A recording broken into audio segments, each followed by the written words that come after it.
En fait, tu t'es rendu compte en faisant Koh-Lanta que t'étais pas si sportif que ça. Exact, mais c'est vrai. On parlait de santé mentale. Il y a une jolie phrase qui dit pour se découvrir soi-même, il faut découvrir les autres. Le sport est un vecteur de rencontre. On parle même de temps en temps que Strava est mieux que Tinder. Le running, c'est on met une paire de chaussures, on y va. On n'a pas besoin d'une licence forcément, et c'est accessible à tout le monde. N'importe quel trottoir, Totalement. forêt est une aire de jeu. Surtout, ceux qui font leur premier marathon, leur premier semi-marathon, leur premier 10 km, leur trail ou autre, levez la tête, profitez, soyez déjà fiers de vous. On sait que le diplôme, on va l'avoir en se donnant les moyens d'y arriver. Et finalement, dans cette rigueur, avec un bon sommeil, avec aussi le bien manger, etc., et ben en fait, on arrive à s'instaurer ce bien-être et en tout cas à atteindre nos objectifs. C'est-à-dire que souvent les gens me disent mais alors Koh-Lanta c'est super pour perdre du poids. Non, parce que derrière j'ai tellement manqué que j'ai pris 14 kilos derrière. Et surtout, s'il n'y a aucune asso qui vous correspond, si justement vous vous sentez différent, un peu à l'écart de la société, créez votre propre running club.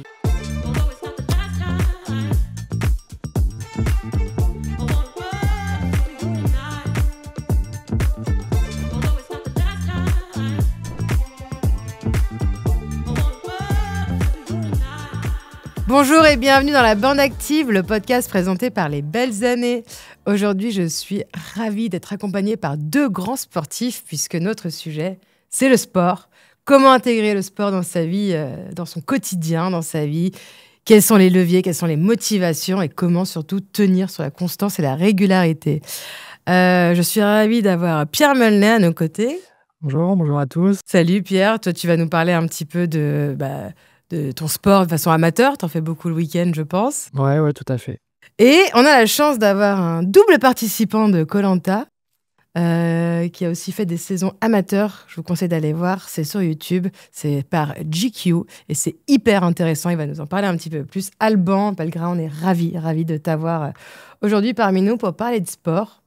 Et tu vas nous raconter un petit peu comment le sport est arrivé dans ta vie. Est-ce que ça a toujours été là? Est-ce que ça n'a pas toujours été là? Exactement. Donc voilà, l'objectif, c'est de donner en tout cas envie à nos auditeurs de faire du sport et surtout de comment l'intégrer dans son quotidien et qu'est-ce que ça va leur apporter. Et pour ça, on est ravis de vous écouter tous les deux sur vos expériences personnelles. Alban, on commence par toi. Déjà, est-ce que tu as toujours fait du sport? Déjà bonjour, merci pour l'introduction, notamment le grand sportif, j'aime beaucoup ça. Parce que c'est vrai qu'en fait il y a un degré aujourd'hui, le sportif c'est surtout nous et nous-mêmes, c'est les envies, et c'est vrai que c'est une vraie question qui est intéressante. C'est est-ce que j'ai toujours fait du sport? Oui et non, j'ai toujours aimé ça. J'ai toujours aimé bouger, j'ai toujours eu la chance d'avoir des parents qui m'ont poussé à faire plein de sports, que ce soit du foot, de l'escalade, un peu d'athlétisme, du tennis ou autre. Mais c'est vrai qu'il y a une vraie différence entre faire du sport et avoir cette rigueur et cette volonté d'en faire plus. Donc c'est vrai que je dirais que j'ai commencé vraiment à faire du sport il y a que quelques années. Post-Koh-Lanta, c'est-à-dire que j'ai eu la prétention de faire Koh-Lanta parce que je m'estimais sportif. Et c'est là où on voit qu'en fait, le degré de sportivité, entre guillemets, s'inclut au moment où on s'impose de la rigueur, au moment où on s'impose vraiment des choses. Et c'est là où on voit la différence entre le mental et les athlètes. Donc, je dirais que c'est un tout nouveau début pour moi dans cet univers à bientôt 40 ans de sportif. Donc en fait, tu t'es rendu compte en faisant Koh-Lanta que tu n'étais pas si sportif que ça. Exact, mais c'est vrai. Mais en fait, on se rend compte que oui, j'ai toujours fait du sport, oui, j'ai toujours fait attention, mais en même temps, et d'ailleurs on parle à beaucoup d'étudiants, j'étais aussi un étudiant très festif qui aimait la vie, j'aime toujours la vie d'ailleurs, hein. Mais c'est vrai que j'avais aussi une hygiène de vie qui était comme beaucoup d'étudiants, faite de soirées, d'alcool, et c'est vrai que le lendemain, quand j'avais peut-être un peu trop fait la fête, j'aimais me punir en partant courir, ce qui est une erreur, mieux vaut se reposer. On va en parler sûrement après, mais c'est vrai que voilà, c'est là-dessus où j'ai envie de dire que le sport à un certain niveau, pour atteindre certains chronos ou à une certaine hygiène de vie, il faut de la rigueur et pas juste faire du one-shot de temps en temps, un petit peu comme certains qui essayent d'arrêter de fumer. Non, c'est soit on ne fume pas, soit on fume, et c'est ce qui nous permet de savoir si on a justement cette volonté. C'est une très bonne image, parce que c'est pas si simple finalement. Et c'est pas simple de faire du sport, parce que moi j'adore, quand je préparais, j'avais comme objectif en début d'année de faire moins de 3 heures au marathon de Paris. Ce qui est une barre symbolique à aller chercher. Et c'est vrai que donc ça fait 3-4 mois d'entraînement. Et quand on s'entraîne pour le marathon de Paris qui est en avril, ça veut dire que c'est des entraînements qui sont décembre, janvier, février. Donc pas les meilleurs mois pour s'entraîner, notamment avec l'heure d'hiver. Et c'est vrai que quand je partais courir le soir, le jeudi soir à 21h sous la pluie, on me disait « Mais qu'est-ce que t'es motivé ?» Et je répondais toujours « Ça n'a rien à voir avec la motivation. » Parce que si je donne 100 000 € à quelqu'un pour venir courir avec moi, il sera lui aussi motivé. C'est une question de rigueur. Ouais. Et où tu trouves ta motivation, finalement, il y a un peu de ça. Oui, et où on trouve ça. Mais je veux dire, la motivation, on peut être motivé par une multitude de choses. Donc, on n'est pas motivé d'aller courir un jeudi soir, après une journée de travail, à 21h, sous la pluie, dans le froid. Non, c'est pas de la motivation, c'est ce qu'on s'impose. C'est de la rigueur. Et cette rigueur, c'est ce qui va nous être, justement, et ce qui va nous servir dans le sport plus tard. Donc, c'est vrai que je dis toujours que c'est d'abord de la rigueur, ensuite, évidemment, un supplément d'âme et un petit peu de motivation, et ensuite, beaucoup de mental. Ouais, alors ça me fait penser à une interview que j'ai vue récemment de Cristiano Ronaldo qui disait mais si vous pensez que j'aime ma vie et que j'aime faire tout ce que je fais tous les jours, non, il y a des jours où j'ai pas envie. C'est exactement alors, ça. Du coup, moins de 3 heures quand même, marathon. Eh ben 2,58, ouais. Moins de 3 heures. On allait chercher et avec beaucoup de plaisir surtout. C'est ça qui est fou, c'est que 2h58, vraiment 2h58, 42 km 195 de bonheur. Alors ça, on va en parler après, le plaisir après. Ouais.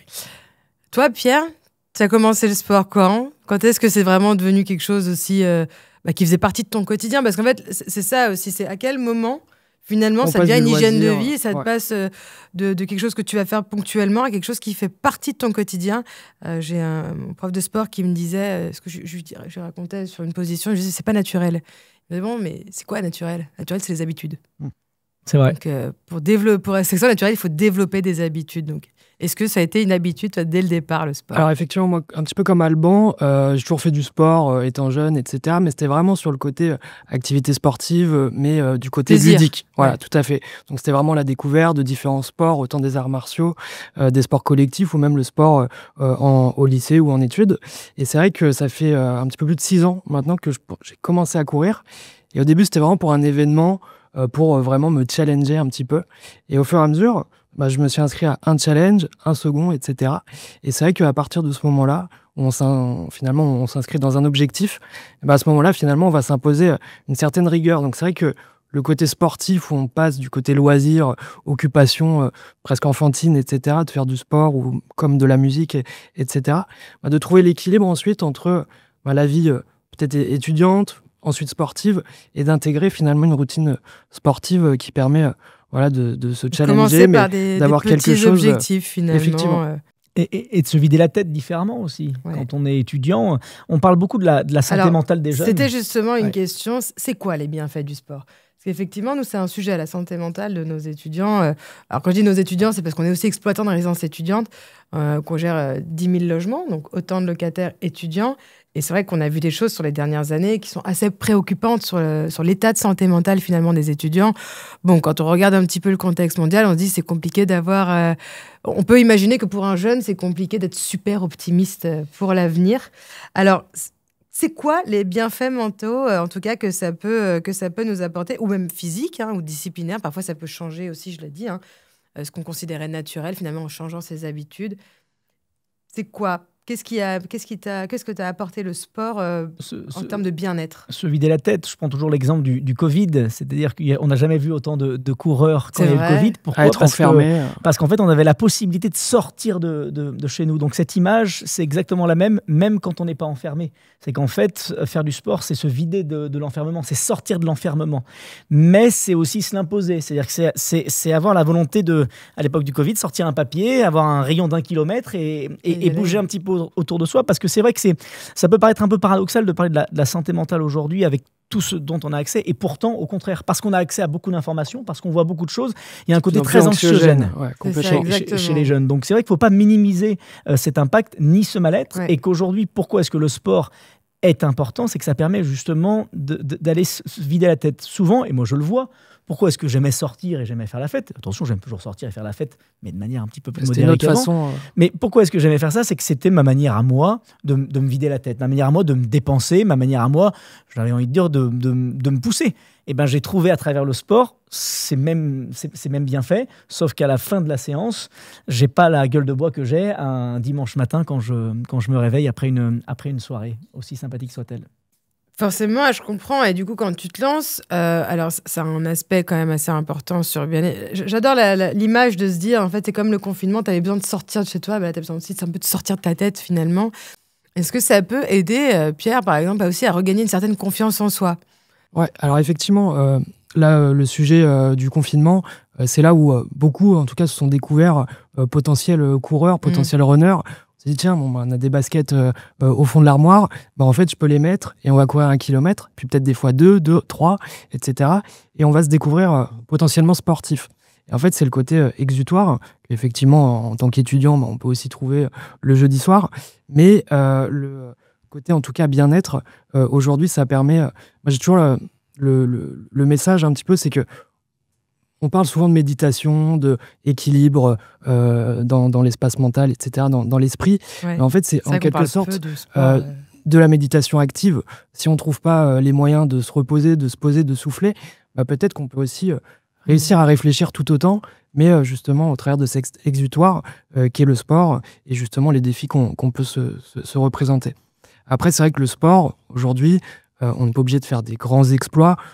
Chacun aussi à son niveau, à sa morphologie, ses capacités. Mais c'est vraiment avec des petits objectifs, comme on le disait au début de notre échange, c'est que vraiment on peut commencer par 5 à 10 minutes de course, peut-être un petit peu plus, et pour pouvoir augmenter. Ouais. Effectivement, après, on peut arriver justement à voir les bienfaits, les progrès aussi bien physiques que mentaux. Mais justement, les progrès, ils mettent du temps à venir. C'est ça qui est important aussi à expliquer, et c'est à l'image de la vie. C'est-à-dire que si on veut voir des résultats, c'est pas parce qu'on fait 100 pompes un jour que le lendemain, on ira bien. Non, le lendemain, vous allez avoir mal de partout, vous allez avoir des courbatures et vous allez dire « mais pourquoi j'ai fait ça ?» Voilà. Donc en fait, c'est aussi le meilleur des exemples, c'est que ça vous apprend aussi de la patience. On n'est pas là pour devenir champion, on ne sera jamais athlète. J'ai beau m'entraîner moi, aujourd'hui, je ne toucherai jamais du doigt ce que font les athlètes. Bien sûr, oui, on n'est pas là. Mais par contre, effectivement, ça nous permet de sortir et d'être aussi dans une introspection avec nous-mêmes sur qu'est-ce que la rigueur, qu'est-ce que j'ai envie de m'imposer, qu'est-ce que j'ai envie d'apporter. Et je pense que ce qu'on arrive à faire en dehors de notre vie de travail ou de notre vie étudiante nous permet aussi de nous accompagner derrière chaque. Souvent dans un CV, quand on met dans les loisirs, ils sont très importants à noter, ces loisirs. Parce que c'est ce qui nous représente. Le dernier épisode était sur les CV, justement les hobbies et qu'est-ce qu'il faut mettre, il ne faut pas mettre. Quelqu'un qui court, ça montre quelqu'un qui est endurant, qui arrive à prendre sur lui, à être patient. C'est vrai que tout ça, ça a l'air anodin, mais ça ne l'est pas du tout. Moi, j'ai une question. Quand on commence, est-ce que c'est plus simple de commencer seul ou accompagné ?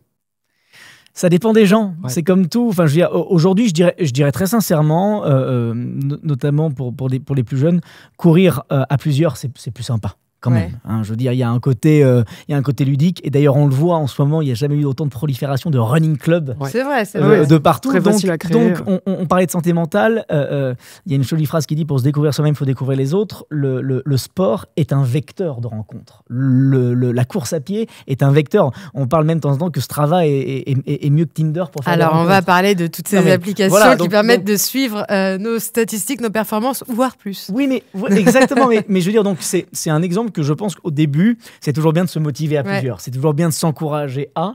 Et quand on a pris cette petite fibre, voilà, il y a l'introspection avec nous-mêmes quand on part courir entre nous. Et il y a le fait de rejoindre les copains et de partager à la fin un bon petit verre entre nous. Donc, je pense que d'abord, ensemble, et ensuite, en fonction de ce que vous avez envie de faire, trouver des gens qui ont à peu près votre niveau. C'est vrai que souvent, on se dit, pardon Pierre, je te coupe, ici, nous, au bureau, on a la chance d'être à côté du parc de la Tête d'Or, qui est le parc... notre Central Park. Qui est le plus grand parc, finalement, intramuros d'Europe, dans un centre-ville. J'ai eu la chance de courir avec toi, Alban. on va pas se mentir, c'est toi qui m'as initié un petit peu.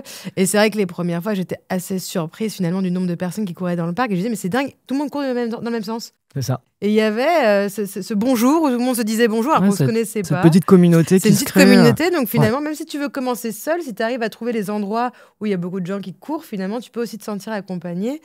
Et je disais ça parce qu'en fait, parfois, on sent qu'il y a des personnes... nous, ici, on a créé dans notre société un club de running, les mercredis midi, ou le jeudi midi ou le vendredi midi. Ça dépend des jours et des réponses. En tout cas, mais c'est vrai qu'au départ, on voyait plutôt... une timidité en se disant mais non mais ils vont courir trop vite, moi je vais pas y aller, je peux pas, ça sert à rien. Donc c'est pour ça que je posais la question seul ou accompagné. Est-ce qu'il y a cette notion parfois de se sentir en compétition alors que on veut juste se mettre c'est pas la compétition, c'est de la peur. C'est qu'en fait, ce week-end, j'étais invité par Harmonie Mutuelle sur un événement parce que je devais nager 2 km dans la Seine. Et je parlais avec justement une personne qui est influenceuse et qui a un petit surpoids et qui a créé ce qu'on appelle le Slow Running Club. Parce qu'elle avait justement peur que des personnes qui ont un niveau plus bas, quand ils rejoignent un running club, se disent « j'ai pas le niveau ». Moi, je sais que quand on avait créé l'événement avec Salomon... C'est les premières réponses qu'on a justement aux invitations de notre club inter-entreprise, enfin en tout cas dans l'entreprise. On a une discussion tous ensemble, mais c'est vrai qu'il y en a beaucoup qui disent « chacun se met son frein en disant « je peux pas courir », etc. Mais l'idée effectivement de ce club, c'est au début, j'ose pas y aller, mais je vais venir une fois, et en fait, ça peut créer de la récurrence. Et le tout, c'est peut-être juste de partir à la même heure, en tout cas de se retrouver à la même heure le même jour, et du coup d'avoir une régularité et de se mettre finalement à courir et de l'intégrer. On le voit surtout sur cette petite échelle, ce petit club qu'on a nous dans notre société. C'est vrai, je me rappelle les premières fois où j'avais été courir, j'étais bien rapide par rapport aux autres. Aujourd'hui, je les suis plus. Mais parce qu'ils ont continué, ils ont été constants. Ils se sont mis une rigueur et ils ont progressé doucement mais sûrement, alors que mais ensuite c'est ça qui peut être aussi un frein pour des personnes qui ont envie de venir et qui ont peur, et c'est vrai que souvent c'est ce que je dis, le principe d'un running club, c'est d'accueillir tout le monde et de faire plusieurs groupes de niveau, et c'est ce qu'on avait fait nous quand on avait couru. Ceux qui avaient un petit peu de retard, ceux qui étaient devant, c'est pas grave, ils ont fait de la chaise en nous attendant, ils ont fatigué tout autant, et c'est ça qui est important, c'est de mettre aussi à l'aise. Le principe d'un running club, c'est de mettre à l'aise qu'importe le niveau. Et il y a une association à Lyon qui s'appelle Courir à Lyon, qui est incroyable, où on court tous les mardis, jeudis, samedis et dimanches. Mardi, c'est dans Lyon, pour faire un petit peu c'est accès libre, justement. Accès libre, et surtout le running, c'est on met une paire de chaussures, on y va. On n'a pas besoin d'une licence forcément, et c'est accessible à tout le monde. C'est ça. Et c'est vrai que justement, en fonction des différences de niveau, en fait, ça va être des parcours circulaires. Donc comme ça, on perd personne, on se retrouve, et personne se trouve finalement perdu ou un peu trop derrière. Et du coup, en tout cas, ça satisfait tout le monde en fin de séance d'avoir fait pas les mêmes efforts, mais en tout cas les mêmes exercices, et d'avoir passé un moment tous ensemble. Mais c'est vraiment quelque chose qui est dans l'air du temps. On le voit maintenant. 14 autant millions. Les gens se revendaient des places de concert. Aujourd'hui, on se revend des dossards. Les dossards, c'est difficile à trouver. C'est vrai que c'est devenu incroyable. Alban, elle fait le marathon du Mont Blanc. Moi, j'ai pas été tiré au sort, par exemple, donc j'ai pas pu le faire. Mais effectivement, c'est aujourd'hui une grande mode, en tout cas, ou en tout cas, il n'y a pas assez de place pour c'est une bonne mode, pour une fois. C'est une belle mode. C'est une belle mode saine. C'est vrai que c'est une bonne mode. Je crois qu'il y avait justement un reportage sur France 2 qui expliquait qu'on est 14 millions. 14 millions de coureurs. Et donc, forcément, les marques aussi viennent. Elles ont compris le business incroyable que c'était. Parce que même si tu le dis, aujourd'hui, c'est quand même la course à la performance, au niveau des chaussures carbone, au niveau de la dernière chaussure ou autre. Donc c'est vrai qu'une paire de baskets suffit, mais ensuite, il faut quand même faire très attention à sa santé, il faut faire très attention à ses genoux. Et je sais qu'on a beau le dire, le répéter encore et encore, mais si on veut commencer à courir, il faut apprendre à courir lentement. Voilà. C'est terrible à dire, mais il faut que les gens le comprennent. C'est ce qu'on appelle l'endurance fondamentale. Moi, j'entends toujours les gens qui disent j'ai voulu m'entraîner à ça et je me suis fait le syndrome de l'essuie-glace. Tout le monde a entendu parler du syndrome de l'essuie-glace. Tout le monde le connaît.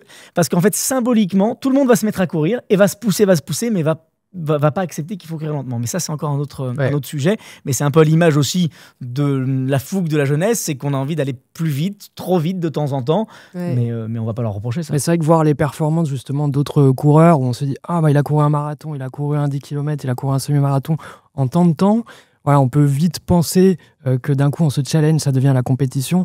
Mais il faut aussi avoir l'autre état d'esprit, c'est que tiens, bravo, il a réussi en tant de temps. Et justement, on peut aussi se trouver son niveau et essayer justement avec ce concept de toujours courir très, très lentement pour pouvoir mieux courir et plus longtemps. Effectivement, l'endurance fondamentale, c'est ce concept qui est assez incroyable à saisir, mais qu'une fois qu'on l'a compris, en tout cas, on sait qu'on va progresser en courant plus lentement. Même sur la performance, je trouve, ce que je trouve très beau dans une course, quand on vit une course, déjà, il y a une atmosphère, une ambiance incroyable, mais c'est qu'on félicite aussi bien chaleureusement le premier que le dernier. Parce qu'il n'y a pas vraiment de dernier. Et c'est ça qui est exceptionnel, en fait. C'est impressionnant. Si vous n'avez jamais fait de course et que vous n'êtes pas encore prêt à en faire, allez juste voir une ligne d'arrivée. Moi, j'ai été assez impressionnée de voir déjà l'enthousiasme et le support, le soutien des gens.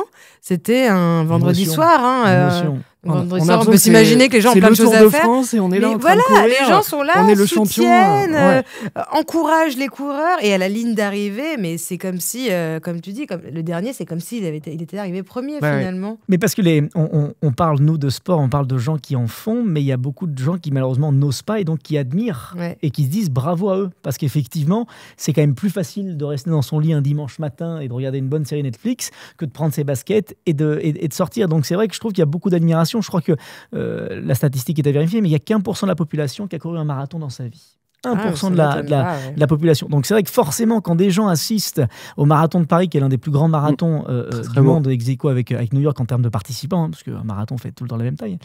Mais c'est vrai que c'est incroyable de voir l'engouement qui se passe. Il faut imaginer qu'il y a à peu près 60 000 participants. Le public, ça se resserre. Vous avez 2-3 personnes qui sont là, donc il faut imaginer qu'il y a des fanfares. 150 000, 200 000 personnes qui vous encouragent. Et encore, tout le monde dit que le plus beau, c'est New York, parce que les Américains, de toute façon, ne font jamais les choses à moitié. Et ça, vous encouragez fois puissance 10 000.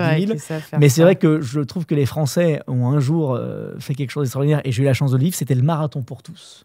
Le marathon des Jeux Olympiques. Ah, celui des Jeux. C'est-à-dire que pour la première fois de l'histoire des Jeux Olympiques, Paris 2024 avait ouvert à plus de 11 000 participants la possibilité de courir. Le matin même, il y avait des athlètes qui avaient couru. Et le soir, à 21h, on était plus de 10 000 à pouvoir courir le même parcours que les athlètes de haut niveau pendant le marathon. Et j'ai jamais vu une telle ambiance. C'était extraordinaire. Donc, alors oui, j'ai explosé en vol. Oui, j'ai eu des courbatures. Il faisait chaud. C'était terrible. Et donc, on ne cherchait pas de la performance. Même le contexte devait être incroyable. Courir en plein Paris comme ça, cette ville qui était complètement arrêtée. On allait jusqu'à Versailles. On revenait. C'est la plus belle course que j'ai eu la chance de vivre de ma vie. Mais pourquoi c'est la plus belle? De par le contexte, mais aussi de par l'ambiance et de par ces gens qui vous encourageaient. Parce que Paris s'était arrêté et il y a eu une communion extraordinaire. Mais surtout, les gens vous encourageaient comme si vous étiez des athlètes de haut niveau. Et il y avait des images assez extraordinaires. On dit souvent que si vous avez envie de croire à nouveau en l'humanité, allez à l'arrivée des aéroports. Je pense qu'allez aussi à l'arrivée tout simplement d'une course et vous verrez à quel point les émotions sont tout aussi fortes. Est-ce que vous diriez que le sport aussi peut aider à changer finalement notre vision de certaines choses? Par exemple, un échec ne sera pas vécu de la même façon. La fatigue, la pression, la dépression même. Est-ce que tout ça, le sport va venir aider finalement à avoir une hygiène de vie qui soit un peu différente et à prendre du recul, par exemple, sur des situations qui peuvent être très stressantes, mais finalement, quand tu arrives à évacuer, parce que c'est ça aussi le sport. On parle beaucoup de courses, mais on parle du sport en général, c'est évacuer. On l'a dit tout à l'heure, évacuer, prendre du recul sur les choses, se vider la tête. Ça, c'est important pour nos étudiants, surtout que c'est des moments... c'est une période de leur vie qui est assez, finalement, qui est aussi importante qu'elle est stressante. Et on se rend compte qu'ils ont beaucoup de pression sur pas mal de choses, construire leur avenir, répondre à un certain nombre de demandes. Le poids du monde, finalement, est sur leurs épaules. Est-ce que vous conseilleriez du sport pour pouvoir appréhender finalement les obstacles de la vie, ou la vie, pas finalement les obstacles, mais juste la vie différemment? Est-ce que ça a changé votre vision sur la vie? J'ai envie de dire oui et non, et de faire attention. Pourquoi? Parce que le sport, ça peut aussi être une drogue. Et qu'il ne faut pas s'enfermer là-dedans. Il ne faut pas oublier il faut pas oublier de vivre, et qu'il n'y a pas que le sport dans la vie, comme il n'y a pas que la fête. Bien sûr. Et qu'en fait, c'est un dosage. C'est le dosage qui va être important. C'est-à-dire que de toute façon, si on commence un peu tard, on ne sera jamais athlète de haut niveau, et qu'on va surtout courir par rapport à tout ce que tu viens de dire, c'est-à-dire par rapport à notre état d'esprit mental, pour se faire du bien avec nous-mêmes. Mais il ne faut pas en oublier ses copains, il ne faut pas en oublier sa famille. C'est-à-dire qu'il ne faut pas aller dans les excès. Moi, j'ai vu des copains qui sont allés tellement dans le sport qu'ils s'en sont oubliés eux-mêmes. Donc, évidemment que le sport est important, évidemment que la rigueur est fondamentale, mais c'est comme tout. Il faut doser, parce que même si doser physiquement, c'est important, parce qu'il ne faut pas aller se blesser, il ne faut pas aller se faire mal. Donc, finalement, ça peut avoir l'effet inverse. Exactement. Ça peut avoir un effet inverse, parce qu'aujourd'hui, on va toujours être à la course à la performance, on va toujours être à la course à vouloir faire plus, et s'enfermer dans quelque chose de négatif. Donc, j'ai envie de dire, oui, sortez, bougez, c'est fondamental, mais n'oubliez pas de prendre du plaisir. C'est ultra important, parce que moi, je viens de faire le marathon du Mont Blanc la semaine dernière, et alors évidemment, j'essaye de chercher un temps et tout ça, mais s'il y a bien une chose que j'ai fait pendant 5h54, c'est de lever la tête. On est quand même à Chamonix. On lève la tête, on voit le Mont Blanc, il y a une ambiance exceptionnelle. Donc évidemment que j'aurais pu être tête dans mon guidon et me battre pour aller chercher ma 195e place ou 180. Mais ce qui est ultra important, c'est de lever la tête, regarder où on est, regarder les gens, échanger, partager. C'était un week-end extraordinaire. En plus, le trail, c'est encore un autre univers. c'est vraiment un univers, je trouve que physiquement et mentalement, ça attaque encore plus. C'est différent, mais ça attaque encore plus. Donc, surtout, ceux qui font leur premier marathon, leur premier semi-marathon, leur premier 10 km, leur trail ou autre, levez la tête, profitez, soyez déjà fiers de vous, de déjà passer cette ligne de départ. Et si vous allez jusqu'à la ligne d'arrivée, soyez fiers. Et même si vous ne le faites pas, vous recommencerez. N'oubliez pas, voilà, c'est vraiment un message qui est important. C'est que c'est pas pour qu'on se lance là-dedans qu'il faut... Mais comme pour tout, c'est modération. Et essayer de prendre un maximum de plaisir. Parce que c'est du plaisir. C'est du plaisir. Pierre, c'est pas toi qui diras l'inverse, parce qu'il me semble que tu adores courir surtout dans les montagnes. Oui, moi j'adore le trail. Mais c'est vrai que pour revenir là du coup sur le côté positif, par exemple, moi j'ai toujours des objectifs dans le travail qui arrivent sur les fins d'année scolaires. Donc c'est pour ça que j'arrive à le mettre en parallèle avec les étudiants. C'est que quand on a un objectif, finalement on peut aussi se donner un objectif. Alors à sa portée évidemment, toujours justement pour éviter les excès, d'un 10 km, peut-être une course un petit peu plus importante, et que finalement quand on va préparer peut-être son diplôme ou peut-être son échéance qui est vraiment la plus importante de l'année, oui, plus la date approche, plus tu te mets à réviser. Un autre objectif en même temps finalement, et de limiter la charge mentale et d'avoir ce côté exutoire, méditation active, etc., où on trouve l'équilibre, et que finalement la pression qu'on peut se mettre à l'approche des examens, et bien finalement on peut la décharger au travers de cet autre objectif. Et au travers de cet objectif, avec la rigueur aussi, on arrive à se dire, bon, en m'entraînant, je vais atteindre mon objectif. Ensuite, je vais l'avoir réussi, mais finalement, on peut le mettre en parallèle avec les révisions, où on sait que le diplôme, on va l'avoir en se donnant les moyens d'y arriver. Et finalement, dans cette rigueur, avec un bon sommeil, avec aussi le bien manger, etc., et ben en fait, on arrive à s'instaurer ce bien-être et en tout cas à atteindre nos objectifs, ou en tout cas tout faire pour. Je rebondirais même sur le fait que prendre un dossard, c'est très important. C'est-à-dire qu'on parle de est-ce que c'est important de faire de la course à pied ? Oui. Mais prenez un dossard pour vous challenger aussi, parce que ça crée une échéance. Tu viens de parler qu'on a tous des échéances à court ou moyen terme. C'est sûr que par exemple, si on s'est inscrit à un 10 km un matin et qu'au fait ça se passe dans 2 mois, oui. Et ben indirectement on se dit ok, j'ai 2 mois pour me concentrer, comme j'ai mon baccalauréat qui va arriver à la fin de l'année, j'ai mes examens ou autres. Les examens font que souvent, à quel moment on bascule du côté révision, le bascule sérieux, du côté entraînement. La vie étudiante au sérieux. Et c'est vrai que si on le fait juste comme ça, c'est bien aussi de prendre un petit dossard. Sachant que oui, il y a la course au dossard. Oui, c'est compliqué d'avoir les gros dossards des majors. Après, il y a des petites courses. Mais il y a des courses de partout, tous les week-ends. Dans la région. Je crois que c'était le premier conseil que tu m'avais donné à notre premier entraînement. Tu m'avais dit, tu vas t'inscrire à une course. Et je t'avais dit, attends, je t'arrête tout de suite. Moi, c'est la première fois que je cours. Je suis pas là pour faire des marathons, des trails. Mais c'est comme ça que j'ai commencé à courir. Et c'est ce que tu m'avais dit, exactement. Ouais. Non, on va juste prendre le dossard. Comme ça te donne un objectif. Pour maintenir, pour régularité la constance, ce qui amène à ma question, c'est quel conseil vous donneriez à quelqu'un qui veut se lancer pour la première fois ? Justement, peut-être que moi j'ai commencé à courir, c'est que je me suis inscrit à un dossard, à un 10 km, 4 mois avant. J'avais très rarement couru, voilà. Je m'estimais moi aussi sportif, ou assez sportif en tout devant cas la télé, comme à regarder Koh-Lanta du coup. Et effectivement, je me suis inscrit, et après je me suis dit non mais je peux pas ne pas réussir, ou alors je vais très mal le vivre, en tout cas physiquement, pas de mal le vivre. Ouais. Et du coup, j'ai commencé à courir, etc. Et j'ai fait la course. Tu voulais te préparer pour pas que ça soit finalement douloureux quand tu arrives sur le moment. Totalement. Et donc, j'ai fini la course et j'étais hyper content de moi parce que du coup, j'avais commencé à me donner les moyens pour réussir sans viser effectivement le podium. On n'est pas là pour ça. Mais voilà, c'était toute la rencontre, l'ambiance, le côté sportif. Et en plus, j'étais inscrit avec plusieurs personnes. Donc, en fait, on s'est stimulé à plusieurs et ça a créé une vraie émulation. Du coup, premier conseil, c'est vraiment... Alors, c'est pas juste de dire « je vais m'inscrire hein, », c'est d'aller s'inscrire et de prendre son dossard. Ça, c'est la première étape. Et de mettre un peu de temps pour se préparer aussi un petit peu. Oui, pas se dire « allez, je m'inscris à une course qui est dans 15 jours parce que si je prends trop loin, j'aurai plus envie. » Et c'est l'excitation. Il y a une part de peur. Enfin, il faut accepter la peur, il faut accepter l'angoisse. Il faut accepter justement ces émotions dites négatives. Mais en fait, ces émotions négatives, quand on est justement plus jeune, on s'aperçoit qu'elles sont positives. Parce que la peur, c'est pas quelque chose de négatif, ça permet de prendre conscience de. Donc, je vais essayer de l'endiguer. Les angoisses, savoir si je suis prêt ou pas, c'est pas grave. De toute façon, on verra le jour J. Donc, ça permet, je trouve que c'est aussi un bon moyen d'apprendre sur nous-mêmes. C'est un bon moyen de savoir si, tiens, est-ce que je suis prêt ou pas ? De toute façon, on le saura que le jour J si tu es prêt ou pas. Sûr. Tu auras beau t'entraîner, tu auras beau faire plein de choses ou moins t'entraîner, ce qui est important, c'est le jour J. Donc, inscris-toi, entraîne-toi, fais du mieux que tu peux et ensuite tu verras bien ce qui se passera. Mais dans tous les cas, lève la tête et on répond quoi à quelqu'un qui te répond « j'ai pas le temps » ? Alors moi, je dis toujours à quelqu'un qui pense qu'il n'a pas le temps, il ne faut pas oublier qu'on a toujours le temps. Moi, je prends toujours l'exemple, et je n'ai pas d'enfant. Quand il y a des gens qui n'ont pas d'enfant et qui disent « j'ai pas le temps », moi, j'ose plus dire cette phrase du fait que j'ai pas d'enfant, parce que je vois quand tous mes copains ont des enfants et qu'ils trouvent quand même le temps de faire du sport, de travailler, d'échanger, de quand même sortir, d'avoir quand même une vie sociale, de quand même s'occuper. Je dis, en fait, on a du temps. Donc n'oubliez pas... C'est des choix, en fait, qu'il faut faire. Exactement, c'est des choix. On n'oublie pas... Moi, c'est exactement la même chose quand quelqu'un me dit « j'ai pas eu le temps de te répondre ». Bon, moi, je me vexerai toujours parce qu'une journée de 24 heures, c'est un peu long. Donc, je donne toujours ce petit conseil des 3-8. Dans une journée de 24 heures, vous avez quand même 8 heures pour dormir, 8 heures pour travailler et 8 heures de loisirs.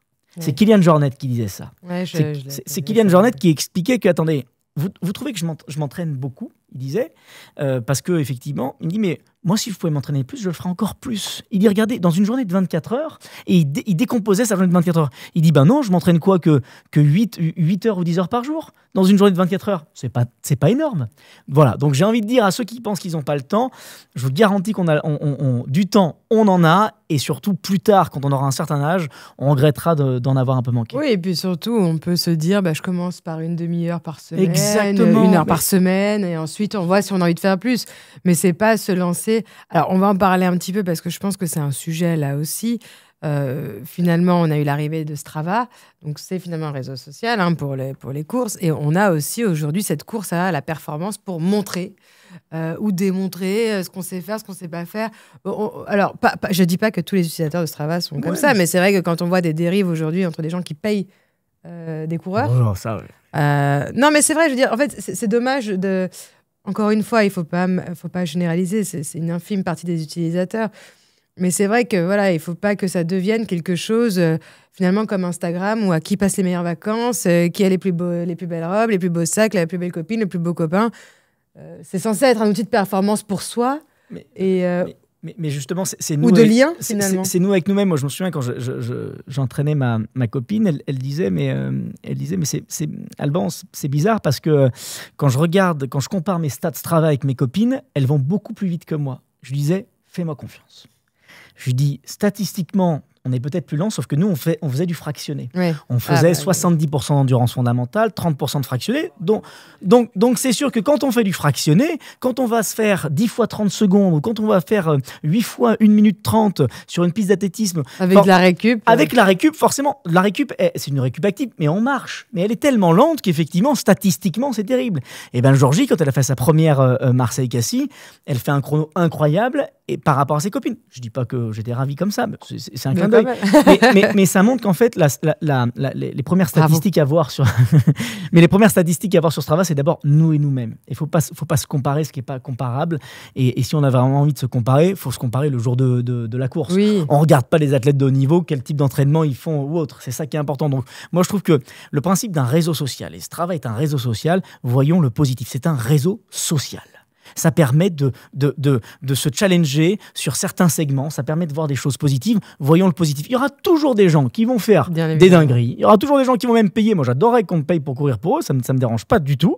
Hein, d'ailleurs, d'ailleurs, une petite interview de les coureurs, justement, qui disaient, mais moi, ça me va très bien. Moi, ça me finance mes courses et mes dossards. Mais s'il y a des gens finalement, qui payent... c'était bien eux les plus intelligents. C'était 10 € la demi-heure. Mais tant mieux. Mais j'ai envie de dire, tant mieux. Moi, je dis, tant mieux si ça fait du business. Tant mieux s'il y a des gens qui sont prêts à payer pour oui, c'est plutôt sain. Plutôt courir pour faire courir quelqu'un, ça va. Il y aura toujours des tricheurs. La seule chose qu'il ne faut jamais oublier, c'est que le jour d'une course, on ne peut pas tricher. Et ceux qui tentent de tricher, parce qu'il y a eu 2-3 événements, il y a des podcasts incroyables à écouter sur un jour quelqu'un qui avait pris le métro pour gagner un marathon. Oui. Le podcast est exceptionnel. Ouais. Il y a toujours eu des gens qui ont triché. Et les tricheurs, ils se sont toujours fait prendre parce qu'au bout d'un moment, on le voit. Tout finit par ça. On voit sur les statistiques autres. Donc, pour moi, Strava, c'est un outil formidable pour essayer de voir aussi d'autres sorties. Nous, à Lyon, donc on ne s'adresse pas qu'aux Lyonnais, mais nous, à Lyon, par exemple, on a les Monts d'Or qui sont pas loin. Moi qui ai dû m'entraîner au trail, je vais pas tous les week-ends dans le Mont Blanc pour m'entraîner. On regarde quelles sont les côtes. Donc c'est vrai que je regardais un peu le dénivelé et c'est incroyable parce que les gens partagent leurs courses, donc on peut suivre le parcours de l'autre. J'ai vu quelqu'un qui a fait à peu près tel temps et qui a fait, voilà. Donc j'ai copié-collé son segment, je me le suis mis sur ma montre Garmin et j'ai juste suivi. Et donc, Alors, c'est ouais. ça qui est quand même positif Ça, aussi c'est vrai que là-dedans. c'est génial. Alors, pour ceux qui ne sont pas utilisateurs de Strava, même quand on est par exemple en vacances dans un lieu qu'on ne maîtrise pas du tout, Exactement. l'environnement qu'on ne connaît pas, on a la possibilité de trouver des tracés déjà faits sur Strava. On peut choisir si on veut du dénivelé ou pas.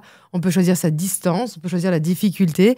Et c'est vrai que ça, c'est hyper intéressant parce que parfois, on se lance et on va perdre du Et on temps sait ou pas on où va on se va. frustrer parce qu'on va tomber sur des impasses, des choses comme ça.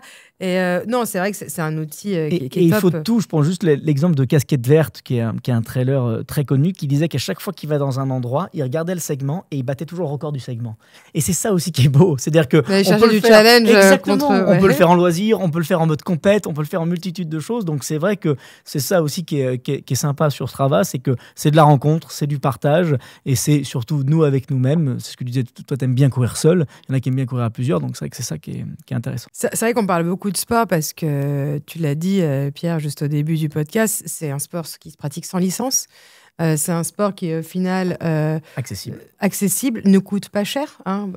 Alors, ne coûte pas cher quand on a juste une paire de baskets à s'acheter, et encore. On peut Quand on parler passe de la du paire de loisir baskets. justement à la performance. Mais je veux dire, de quelqu'un qui veut juste s'entraîner comme ça, sans forcément faire de course, c'est assez intéressant. Et donc, financièrement, c'est intéressant. On n'a pas forcément de pression plus que ça parce que c'est à notre rythme. On y va quand on veut. Et le temps qu'on veut aussi. On ne paye pas un abonnement dans une salle pour y aller parce que n'importe quel trottoir, forêt est une aire de jeu pour les coureurs. Et on est en France. Et la France est un pays incroyable. C'est-à-dire qu'en fait, j'ai envie de dire, vous pouvez prendre un Blablacar, aller dans les montagnes, aller en Auvergne, aller dans le Massif central, aller en Bretagne. Enfin, on a l'un des plus beaux pays du monde. Alors oui, je suis pas du tout chauvin, désolé de dire ça, mais c'est vrai qu'on a quand même un pays extraordinaire pour ça. Moi, je me souviens toujours, je rebondis juste là-dessus, j'étais au Latitude Festival et on posait des questions à des gens qui justement voyageaient énormément en France. Et ils disaient, mais moi qui ai un travail, enfin, je veux dire, j'aimerais bien faire comme vous, mais je peux pas. Et la personne avait répondu, mais tu as tous tes week-ends. Oui, donc le week-end, tu peux le faire. Tu peux. L'aventure, c'est pas forcément avec un grand A, c'est pas forcément partir faire le tour du monde pendant 1 an. L'aventure, c'est prendre ses baskets, c'est partir en week-end, c'est prendre une tente, c'est aller sur le lac d'Aiguebelette, sur la dent du chat, c'est juste sortir, c'est mettre de l'extra dans l'ordinaire. Et ça, c'est ultra important aujourd'hui d'expliquer que justement, on peut vivre des aventures. Et d'ailleurs, je tease un petit peu parce que je vais en vivre une grande que je n'ai pas encore annoncée, mais en septembre. Mais c'est ça, c'est mettre de l'extra dans l'ordinaire. Et c'est ce qu'il faut expliquer aujourd'hui, c'est que la marche, la course, la rando, le trail, ça reste accessible. Souvent, on dit que la rando ou le trail, c'est manger un très mauvais pique-nique dans le plus beau des décors. C'est vrai, mais c'est pas grave. Une baguette, du beurre et un peu de saucisson au jambon ou une terrine ou je ne sais quoi, et on est heureux. Donc voilà, c'est ça qui est aussi important. Je voulais juste faire cette petite parenthèse. Non, mais c'est tellement vrai ce que tu dis. Là-dessus. Et finalement, qu'est-ce qu'on développe comme qualité ? Pour soi, déjà. Alors, pour les autres, c'est une autre question. Mais déjà, pour vous, qu'est-ce que vous avez senti qui a changé ? Donc, toi, Pierre, vis-à-vis de tous les trails que tu fais assez régulièrement. Alban, je te poserai la même question aussi sur les trails, mais aussi sur toutes les aventures sportives que tu as vécues, qui sont quand même assez impressionnantes. Voilà, effectivement, toutes les aventures, justement, les trails. Moi, j'essaie de jamais faire le même trail. Je m'inscris tout le temps à des courses et justement, je refais jamais le même parce qu'il y a des tas de lieux à découvrir, des tas de montagnes, des tas de collines. Et en tout cas, on n'a pas besoin d'aller dans un autre pays, effectivement, pas forcément en tout cas. Donc c'est vrai que c'est le côté aussi accessible et assez local qu'on peut trouver très facilement. On peut le faire l'été, on peut le faire l'hiver sous la neige. Totalement. Et là, comme ça, on change en plus les sentiers. Qu'est-ce que tu as développé, toi, comme qualité sur ces dernières années ? Déjà, pour toi, qu'est-ce que tu as senti changer en toi ? Alors déjà, il y a une confiance en soi, je pense, qui permet en tout cas de se dire, bon, il n'y a rien que je ne vais pas arriver en tout cas à faire sans faire d'efforts, sans en tout cas se découvrir, mais effectivement prendre conscience de son corps, de son soi dans l'environnement, de grimper à telle température en courant sur une piste. Voilà, ça permet vraiment en tout cas de se donner une forme de courage. Et on parlait tout à l'heure de l'échec, ou en tout cas d'améliorer. Voilà, une course, elle peut mal se passer, mais on va apprendre en fait à chaque fois. Il n'y a pas une course où on va la gérer de la même façon. Donc on va savoir s'adapter. On va savoir relativiser aussi, puisqu'il y a toujours un moment où mentalement, peut-être qu'on va être un petit peu moins bien qu'au début, mais on sait que c'est un petit peu circulaire. Ça va remonter. surmonter. Donc il faut avoir conscience et confiance en soi pour se dire que après ça va aller mieux, ça va revenir, ça va repartir, et finalement on peut mettre ça de toute façon au quotidien. Il y a des bonnes périodes, il y a des mauvaises périodes, mais on sait que ça va revenir et on sait qu'on va pouvoir y aller et continuer d'avancer. Voilà, donc ça, moi, c'est vraiment ce que ça m'a appris en tout cas, et qu'il n'y a pas, en tout cas aujourd'hui, il n'y a pas de défi qui ne peut pas être surmonté si en tout cas on n'a pas. Donc toi, c'est vraiment sur la confiance en toi et te dire que bon, allez, quand on tombe, il faut se relever et recommencer. Voilà, totalement. C'est vraiment de pouvoir s'adapter en permanence et savoir avancer en tout cas face aux défis qu'on peut rencontrer. Et toi, Alban, vis-à-vis à travers tes aventures, parce que bon, quand on a la chance de faire 2 fois Koh-Lanta, pas une fois, mais 2 amateurs qui moi, une de mes séries sportives préférées que j'adore. Sincèrement, allez voir sur la chaîne GQ de YouTube et vous verrez les 2 saisons différentes d'Alban. Alors, parle-nous un petit peu déjà de l'avant-après Koh-Lanta. Déjà, la première fois, et comment tu l'as vécu la deuxième fois? Est-ce que tu y vas avec les mêmes attentes? Parce qu'on parle de Koh-Lanta parce que c'est une émission télé qui est très connue et qui rassemble quand même des millions de téléspectateurs depuis 20 ans. Mais surtout, c'est vrai que c'est aussi rare de parler à quelqu'un qui l'a fait. Il y a un vrai dépassement de soi. On parle de sport. Là, il y a le sport, mais il y a aussi le côté humain. Au-delà du dépassement, ta question amène à la question que tu as posée à Pierre. C'est-à-dire que qu'est-ce que ça nous apporte? Ça apporte de l'apprentissage. En fait, on s'aperçoit déjà que le corps humain, que notre tête et notre physique est beaucoup plus fort qu'on ne le pense. C'est ça qui est incroyable à Koh-Lanta. C'est Koh-Lanta, sur ma première aventure, je perds quand même 9,2 kg. Pourtant, je fais que... Alors, on va se poser la vraie question. Je fais que 20 Tu manges vraiment rien?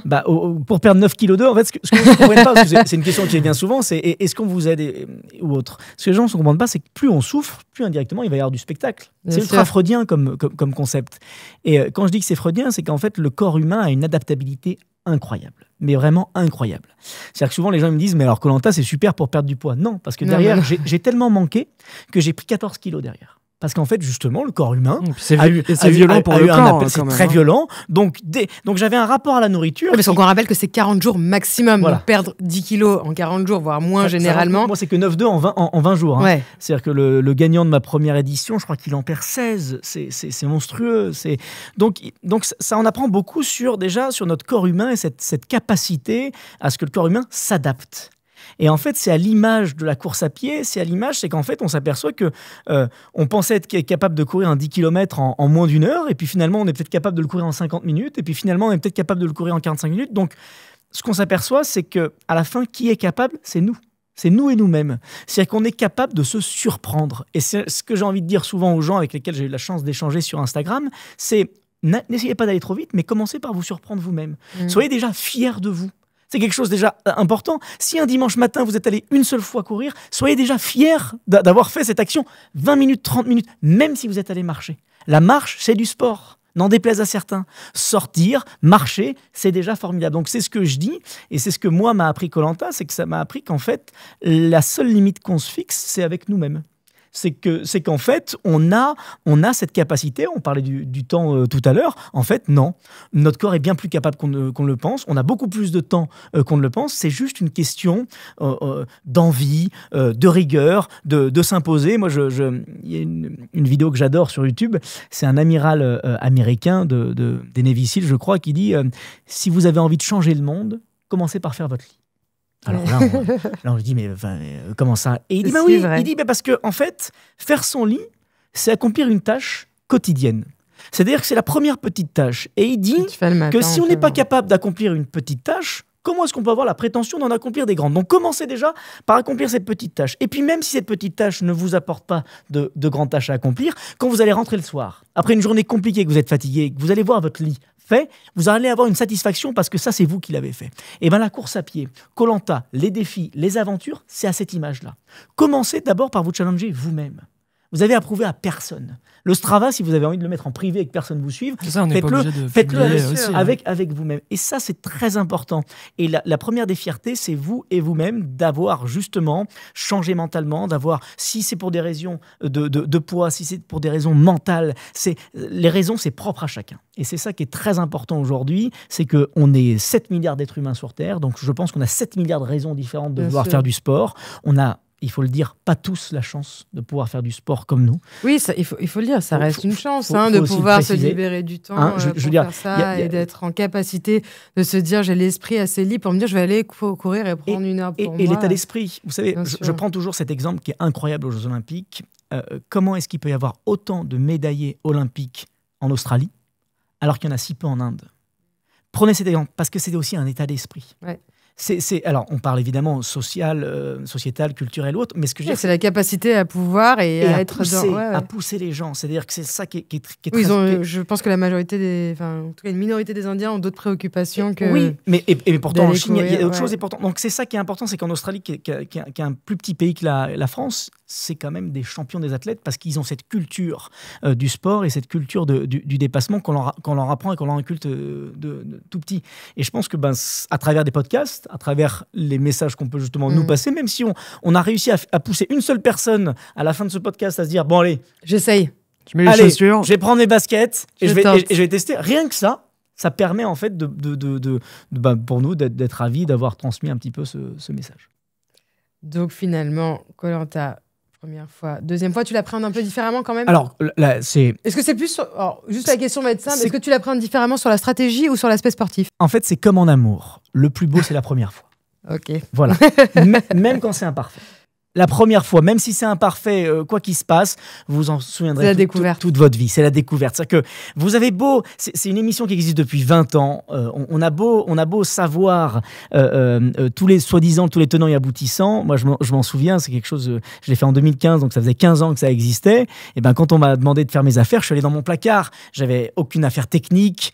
J'avais pas de sac étanche. Et pourtant, ça existe depuis 15 ans. Donc effectivement, on sait très bien qu'on saute dans l'eau pour rejoindre la plage. Ça, c'est quelque chose qui, à chaque début de Koh-Lanta, je comprends pas qu'il ne pas de sac étanche. Moi, j'ai sorti mon sac qui était trempé et pourtant, ça existe. Donc voilà. Donc c'est ça qui est beau aussi dans Koh-Lanta, c'est que la première fois, elle est imparfaite. La deuxième, elle permet de répondre à des questions autres et se challenger. Et d'ailleurs, c'est pour ça que la production sur la deuxième aventure ne nous avait pas donné de riz du tout.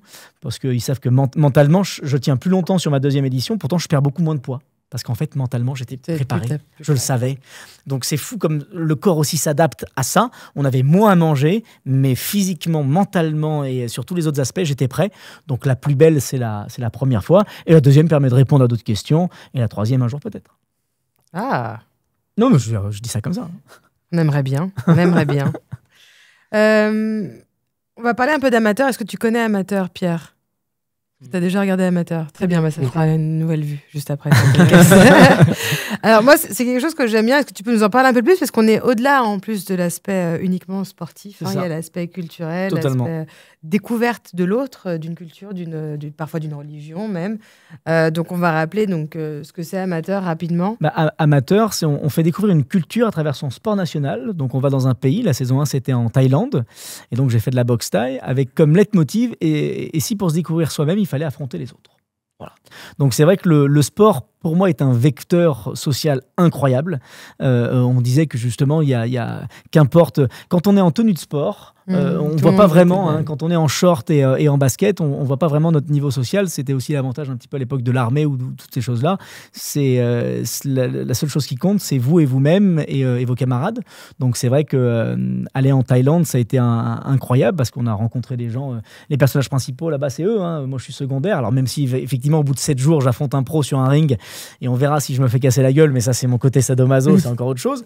On parlera de la saison 2 avec la lutte sénégalaise. Alors ça c'est encore plus impressionnant parce que déjà que je suis pas très grand, mais alors les Sénégalais, c'est des dieux grecs. J'ai adoré cette saison. C'est une musculature, c'est un peuple qui est incroyable, qui est ultra touchant et de toute façon là. Un sport d'ailleurs peu connu. Un sport peu connu, et pourtant, là-bas... Mais qui est vraiment impressionnant, parce que finalement, ils les prennent au berceau pour les... Ils les prennent au berceau, et là-bas, former. les lutteurs sénégalais sont encore plus connus et plus populaires que les footballeurs. C'est-à-dire que c'est vraiment le sport, culturellement, c'est incroyable, c'est très impressionnant. C'est un peu l'UFC au Daghestan, quoi. C'est ça, c'est exactement ça. Et quand on voit certaines musculatures, ils auraient totalement le physique d'aller faire de l'UFC, même si c'est une autre approche. C'est vrai que sur le premier épisode, on s'est dit qu'est-ce qu'il est allé faire oui, là-bas. alors c'est sûr que voilà, on se demande souvent quand je vais vivre ce genre d'aventure, mais c'est ça qui est challengeant, et c'est ça qui est incroyable à vivre et à partager, c'est que c'est des rencontres. On parle du sport quand même à l'étranger en parlant d'amateur, parce que c'est vrai que tu l'as dit tout à l'heure, le marathon le plus beau pour toi, c'est le marathon de New York, mais c'est vrai qu'on a de plus en plus de gens aussi, alors quand ils et pas forcément à des niveaux de professionnels, mais qui ont envie de voyager pour faire ces sports-là. Parce que tu vois d'autres choses. Alors, quand je dis voyager, tu voyages pas forcément pour aller grimper un volcan en Guadeloupe, mais c'est pas le sujet. Mais par contre, tu y es. Tu t'es dit, pourquoi pas, j'ai goûté un petit peu. Moi qui cours pas énormément, voire très peu, j'avais qu'une seule hâte quand je suis allée en Guadeloupe, c'était monter la Soufrière. Et finalement, c'était... Ouais, je m'attendais pas à ce que ça soit ma priorité, finalement. Parce que c'est un défi. Et tu te rends compte que même à travers les voyages, tu peux aussi apporter finalement ton sport, ta motivation, et découvrir d'autres choses que le bitume ou le parc de la Tête d'Or. Moi, je me souviens la première fois que j'ai voyagé seul, donc je suis parti aux Philippines tout seul. Et c'est vrai que tous les matins, il faisait tellement chaud là-bas que je me réveillais vers 5h, 5h30 et je partais courir. Et c'était assez incroyable parce que sur la plage, je croyais certaines personnes qui, eux, sortaient ou rentraient, rentraient se coucher. Et en fait, le monde est différent à 5h30, 6h quand le soleil se lève. Et c'est un aspect qui est aussi très, très agréable. Sachant qu'une nouvelle fois, je le précise, le but, c'est de mélanger les deux. C'est pas que de courir tous les matins à 6h. Dans tout, la modération. Voilà, même dans le sport, finalement, la modération. On n'est pas là pour faire la morale. Au contraire, profitez, amusez-vous. Mais l'un n'empêche pas l'autre. Et surtout, je le précise, quand on est plus jeune, on se régénère beaucoup plus rapidement. C'est-à-dire que moi, maintenant, à mon âge, 38 ans, je sais très bien que je vais mettre beaucoup plus de temps à me régénérer après une soirée ou après un marathon du Mont Blanc que moi, j'ai une copine qui s'appelle joggeuse, elle a fait Paris-Milan en courant. Oui, on l'a suivie, elle est impressionnante. Elle est extraordinaire et le soir, mais elle ne branchait pas. Je l'ai rejoint juste sur 2 étapes. C'est-à-dire que je n'ai juste couru que 2 jours avec elle. À la fin du 2e jour, j'étais cassé. Et en fait, elle me disait, mais Alban, moi, ça va, je me régénère, tout va bien. Alors, elle a 25 ans, donc voilà. Mais je pense aussi, voilà, c'est une morphologie, mais elle était bluffante là-dessus. Donc, j'ai envie de dire, profiter, parce que c'est encore un âge où on peut se permettre de faire un peu les deux. Alors, c'est ça, et on le voit aussi. Est-ce que pour vous, vous considérez que ça peut jouer aussi un rôle dans la gestion des émotions, même dans la prévention de burn-out, finalement, parce que le burn-out, ça n'est pas uniquement pour les personnes qui sont salariées, des étudiants, beaucoup en font également. Est-ce que ça peut être aussi un exutoire pour ça, justement, pour apprendre à gérer, à canaliser finalement et à gérer ses émotions? Justement, le sport et se dépasser, ça permet aussi de pouvoir découvrir son corps, effectivement, donc dans le temps de récupération, de son corps, finalement, ce qu'il y a dans sa tête aussi. Et dans son esprit aussi, justement, pour savoir jusqu'où on peut aller. Est-ce qu'on tient jusqu'à quand, jusqu'à quoi et à quelle étape. Donc c'est vrai que le sport, ça permet aussi de pouvoir apprendre ce type d'informations sur soi et de pouvoir se développer personnellement. Ouais. Et de se vider la tête. C'est Steve Jobs qui disait si ça va pas pendant quelques semaines, c'est pas grave. Si ça va pas pendant plusieurs années, c'est qu'il y a quelque chose à changer.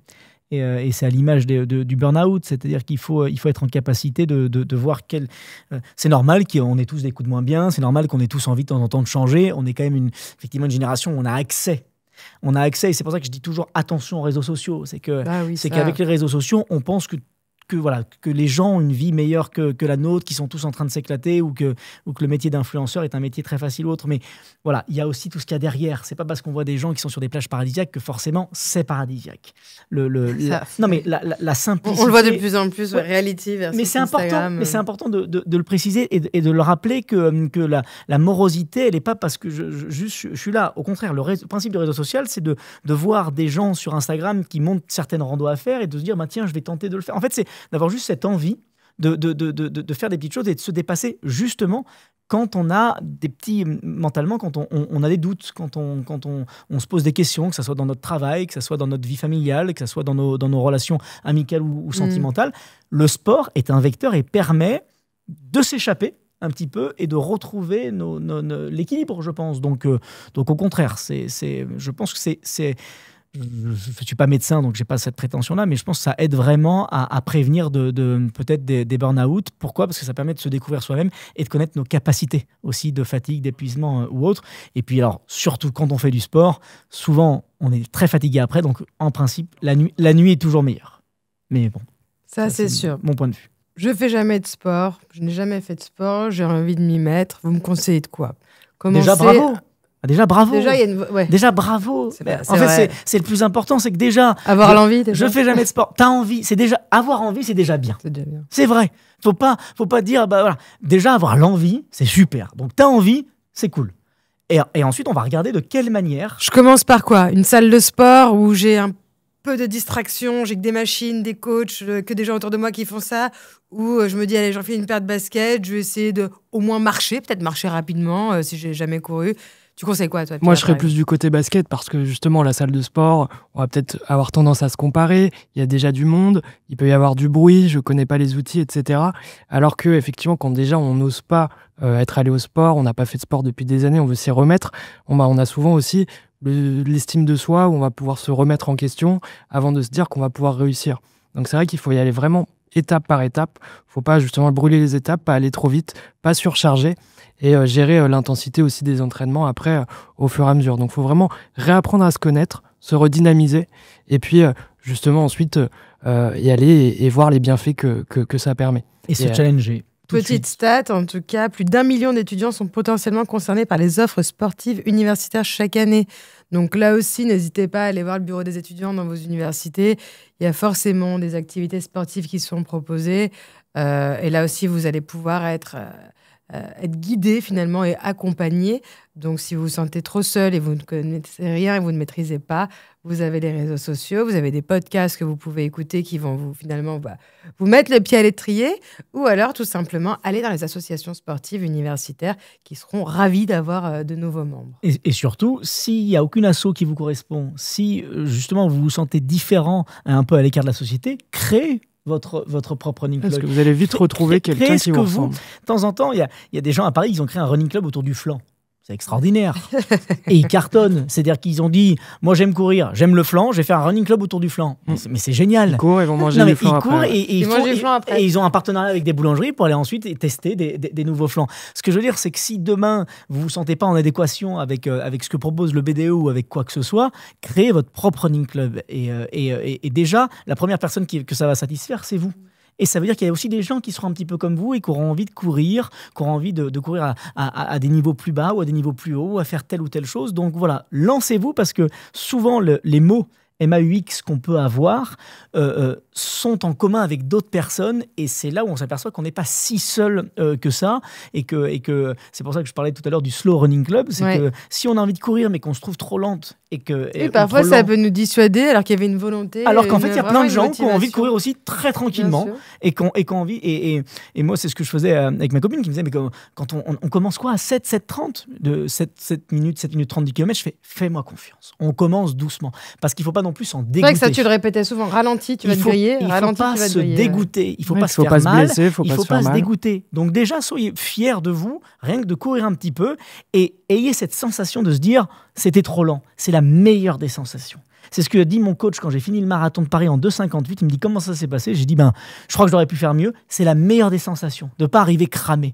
Donc au contraire, courez lentement. Dites-vous tiens là j'étais bien et poussez tout doucement le curseur progressivement. Et c'est là où vous allez prendre du plaisir et c'est là où vous allez peut-être créer justement des running clubs aussi à vous et que vous allez embarquer plein de monde. Donc au contraire, il y a toujours de la place pour tout le monde et surtout pour ceux qui doutent. Et pour le coup, les réseaux sociaux aussi peuvent être vraiment un outil et un atout là-dessus. On l'a dit sur Strava, avec des parcours déjà tracés qui vont vous guider finalement vers un parcours plutôt simple, plutôt facile. Vous choisissez encore une fois. On a aussi Gymlib qui donne des accès à des tarifs réduits de nombreux clubs de sport, salles de fitness et d'activités collectives aussi. C'est vrai qu'on a de plus en plus de gens qui veulent faire des activités collectives et pas uniquement s'inscrire à un abonnement de salles. On n'a pas cette stat, mais j'aimerais bien la voir. C'est combien de personnes sont inscrites en France dans une salle de sport et combien de personnes y vont régulièrement. Ah, ça, c'est... Parce que moi, tous mes abonnements, j'y suis allée une fois ou zéro. Généralement. Ça va être beaucoup plus Comme beaucoup, finalement, parce ouais. que quand on parle avec d'autres personnes, on se rend compte qu'on n'est pas les seuls à faire ça. Ils sont abonnés un an. On pourrait faire un podcast sur qu'est-ce que ça rapporte, les abonnements, qu'est-ce qu'ils rapportent, parce qu'en fait, c'est des trucs qui nous coûtent très cher et au final, sur lesquels on. Très on cher. va- C'est de la récurrence pour les salles de sport. C'est ce qui leur permet d'acheter des jolies machines Technogym. Exactement. Mais en tout cas, il y a beaucoup plus d'outils. TrainMe, qui est une plateforme de réservation de coach aussi, idéale pour tester des nouveaux sports. Si jamais vous avez envie de tester de nouveaux sports, mais vous n'avez pas envie de vous engager tout de suite sur une licence ou un abonnement annuel. Et bien sûr, après, pour améliorer son alimentation, parce que, encore une fois, ça, c'est comme pour tout. Rien ne va l'un sans l'autre. Si tu cours et que tu as envie de courir régulièrement, mais que tu aimes bien te faire ton petit litre de bière le soir, ton petit McDo, et demain tu te dis, finalement, non, en fait, c'est un peu comme tout. C'est un peu comme celui qui veut perdre du poids, mais qui s'arrête de manger pendant 3 semaines, mais qui fait rien. Bon, bah, il va les reprendre. Oui, mais paradoxalement, moi, je n'ai jamais autant mangé que depuis que je cours. Et Je cours beaucoup et aussi. j'ai jamais perdu autant de poids. Tu cours vraiment beaucoup. J'avoue que je cours vraiment beaucoup. Mais ce que je veux dire, c'est que moi, je suis en déficit calorique. Oui, mais tu l'as pas cherché. Je l'ai pas cherché. C'est ce que Je je l'ai veux pas cherché, mais dire. c'est ce que Pour je veux quelqu'un qui cherche c'est à que perdre du poids, il ne faut pas juste courir. J'ai plein de copains créateurs de contenu qui reprennent souvent cette traîne où ils posent la question, mais pourquoi tu cours? Et derrière, en fait, c'est des images de eux qui mangent parce qu'ils aiment manger. Et ça aussi, ça permet aussi de se faire plaisir. Et c'est vrai qu'ils mangent. Non, mais non, mais je mange énormément. Et quand on est un passionné aussi, quand on aime la vie, on aime la nourriture, on aime une multitude de choses. Donc c'est vrai, on est quand même dans le pays de la gastronomie. Donc voilà, si vous aimez aussi la nourriture, vous inquiétez pas que c'est pas parce que demain vous vous mettez à courir que vous allez devoir manger des asperges tous les jours. Ou Oui, autre. ça c'est Non. complètement faux. Surtout que tu as besoin de force. Exactement. Et que vous allez J'ai l'impression de d'autant parler à plus... mon fils, tu as besoin de force. Non, Non, mais- mais... pour manger des légumes parce que tu vas avoir besoin. Oui, mais parce qu'on va juste comprendre en fait qu'est-ce qui est mieux pour nous. C'est exactement comme toute la nutrition au niveau des gels maintenant, des compléments alimentaires, électrolytes ou autres. Ça, c'est tout un business, mais c'est ultra utile. Finalement, c'est comme un véhicule. Si tu mets pas d'essence dedans, ça n'avance pas. Et quel type d'essence? Voilà. Quel type d'essence? Samplon 95, 98. Et ça fait du bien de temps en temps de se faire un bon McDo, de se boire un bon Coca. Je veux dire, voilà. Pas de privation, faites-vous plaisir. Et je pense que la privation limitée fait que quand on se lâche sur un bon McDo ou un bon verre de Coca ou des frites ou du ketchup, c'est ce qui va faire que Oui, et puis quand tu vois l'accumulation de McDo ou de burgers, ce que ça va te faire sur finalement tes performances à toi et ta volonté, même ta motivation. Parce que généralement, après t'être enfilé un Burger King, t'as rarement envie d'aller te faire un tour de parc ou. Exactement. Donc il y a ça aussi. Donc finalement, c'est- tu vas l'apprécier encore plus, mais tu en auras peut-être moins envie que d'habitude quand tu avais plutôt l'habitude Et finalement ensuite, que moins ça soit besoin. un repas C'est ça. régulier. Très bien. Écoutez, on finit toujours ce podcast par un petit vrai ou faux. Oula. Oh non, rien de bien compliqué. Mieux vaut dormir que faire du sport quand on est épuisé. Vrai. Pourquoi? Bah, Et je les vais risques- je vais ouais. peut-être répondre parce qu'il allait dire faux. Non, mais vrai. Pardon. Non, j'ai rien. Ah non, moi je dis vrai parce que ça rejoignait un petit peu ce que j'ai dit en début de podcast. Quand vous avez une gueule de bois, souvent on va se dire je vais aller courir pour transpirer. C'est la meilleure façon de se blesser, non? Ouais, c'est ça. Exactement. Ouais. Justement. Ne que le tu voulais faites dire. surtout pas. Ouais. Reposez-vous et vous irez courir après. Mais le sommeil, c'est très important. Le sommeil, c'est fondamental. Donc je préfère dire toujours, vous êtes fatigué, vous n'avez pas beaucoup dormi, attention. Vigilance. Essayez de faire une sieste. Si vous avez réussi à faire une sieste, allez courir à ce moment-là et vraiment très lentement.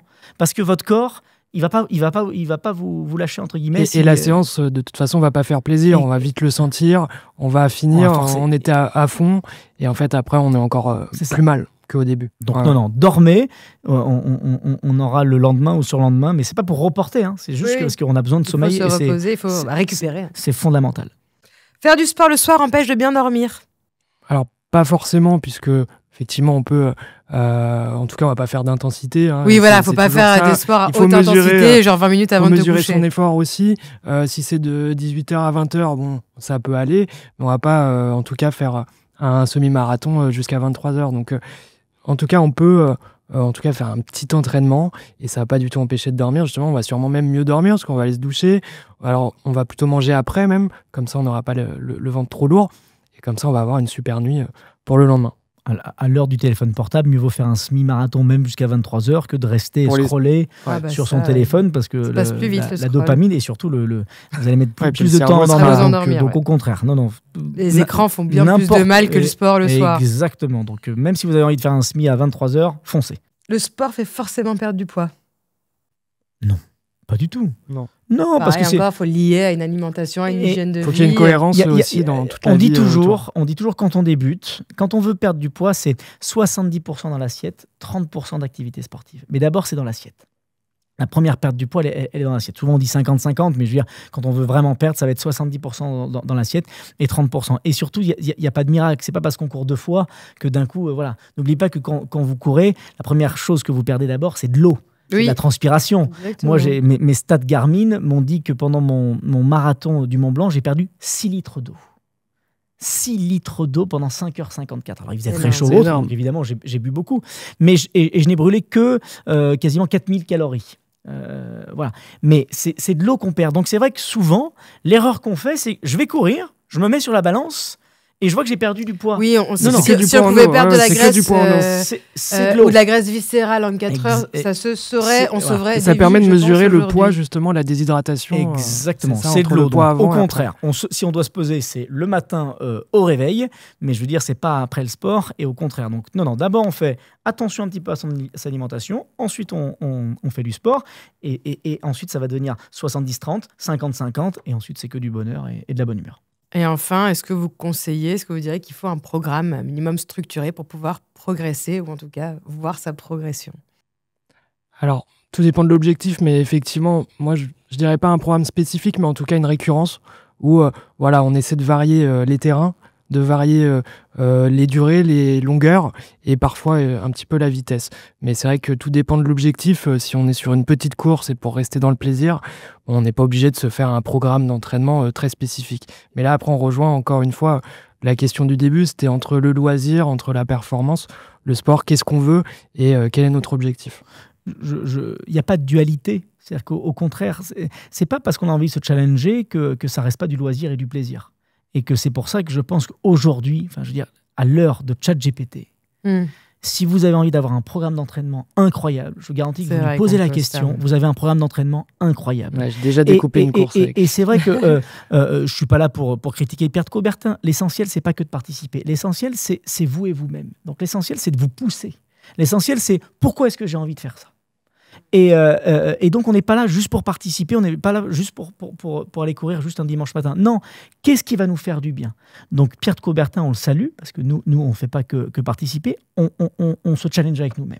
On a envie de résoudre des problèmes mentaux. Oui, c'est ça, c'est de ne pas se comparer aux autres, mais déjà juste se comparer à soi-même. Faites-vous un programme, mettez-vous une course, challengez-vous, d'abord avec vous-même par rapport à vos propres objectifs, à votre propre performance. Il y a des exemples incroyables de personnes. Il y a Johan Stock qui était mon pacer pour le marathon de Paris, qui est quelqu'un qui était avant en surpoids, qui fumait, qui buvait et qui a changé en fait diamétralement. Il y a des exemples de gens qui ont basculé. Mathieu Blanchard, qui est le Zinedine Zidane de l'ultra trail.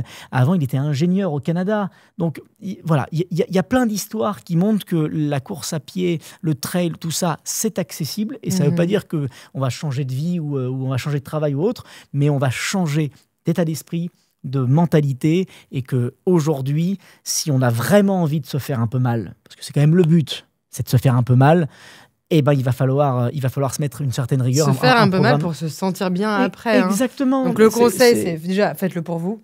Le sport, exactement. Faites-le pour vous. Ne vous comparez pas aux autres. Et mettez-vous des objectifs, finalement, qui soient réalisables. Exactement. Et 2, qui ne soient pas ni trop loin, ni trop proches en termes de date, pour pouvoir quand même vous donner envie et maintenir cette envie d'aller chercher quelque chose, un résultat, une performance et finalement une satisfaction personnelle. Que tu fais 2h58 ou 2h56 au marathon de Paris, toi, ça va changer beaucoup de choses. Moi, ça va rien changer à ma vie. Donc, c'est vraiment là où, en fait, on dit ça pour montrer à quel point c'est vraiment personnel. Faites-le pour vous. Si vous faites des choses pour publier des posts Strava, des choses comme ça, vous n'allez pas récupérer beaucoup, finalement, ça va rien développer chez vous. Et je pense que c'est la première des choses. Le sport est quand même fait pour la personne qui en fait. Quoi. Et accepter la souffrance aussi. Ouais. C'est dur à dire, hein, cette phrase, hein, mais accepter la souffrance, parce que malheureusement, effectivement, il va falloir souffrir pour pouvoir se faire du bien. C'est-à-dire que... Non, mais c'est vrai. C'est quand ta prochaine souffrance? Non, mais... c'est tout à l'heure, là, non? C'était avant-hier, en plein trail. Voilà, tu grimpes, t'as mal aux jambes, etc. Mais tu reviens, t'as fini et t'as fait un super week-end. Et pourtant, voilà, c'est ce que t'étais allé chercher. Mal, mais t'es content. Et pourtant, je suis quand même pas... Alban, marathon du Mont Blanc, Kilimandjaro, tu t'es fait mal aussi sur ces 2 événements? On s'est fait mal, j'ai même douté. C'est-à-dire que là, on parle, alors c'est simple, hein, on est en pleine forme et tout va bien, mais on doute de nous. Et c'est pas parce qu'on doute de nous qu'on n'apprend pas sur nous. Ouais. Il faut accepter d'avoir justement de la souffrance, du doute, des remises en question, de se dire est-ce que je vais y arriver ou pas. Mais c'est pas parce qu'on se pose la question on pourra pas recommencer ou autre. Donc non, au contraire, c'est un sport qui nous fait passer par une multitude d'émotions, même négatives, et que c'est à travers le négatif qu'on apprend beaucoup sur nous pour justement se renforcer sur le positif. Mais ce qui est sûr, c'est qu'on dort mieux après. Alors, ça c'est pour le soir même, des fois, c'est. Je parle des gens qui font des 5, des 10 km, du 20. Je parle pas de gens comme vous qui avez fait des ascensions du Kilimandjaro, qui faisaient des trails tous les week-ends.